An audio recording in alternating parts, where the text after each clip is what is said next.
யார் அனுபவிச்சாலும் பரவாயில்ல. ஆனா அவன் மட்டும் அனுபவிக்க கூடாது. அந்த பொண்ணு அச்சு போட்டு ஆமா யாரோட பிராமணனே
அன்றாட முறையில இது அம்மன் திருக்கல்யாணம் அர்ஜுன வில்வாலயத்துடன் சொல்லக்கூடிய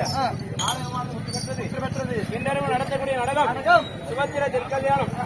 அப்படி என்ன அர்ஜுன தீர்த்த யாத்திரை இன்னும் 14ஆம் நாள் உதயம் என்று சொல்லும்படியான உதயத்தை ஏற்று நடங்கும்படியான ஆளுநர் அன்பர் சம்பத்குமார் என்று சொல்லும்படி அன்னாராகப்பட்டவர் இதோ இருவருக்காகவும் தானே தன் கடத்தினாலே கொடுத்து கொண்டாடி சொர்ணகாலிக்க என்ற சுபேதையும் அன்னாருடைய வங்கியிலே ஆண்டவன் அம்பாலும் ஐவர் வளர்ப்பை புதையிருக்கணும் என்று வேண்டியிருக்கிறார்.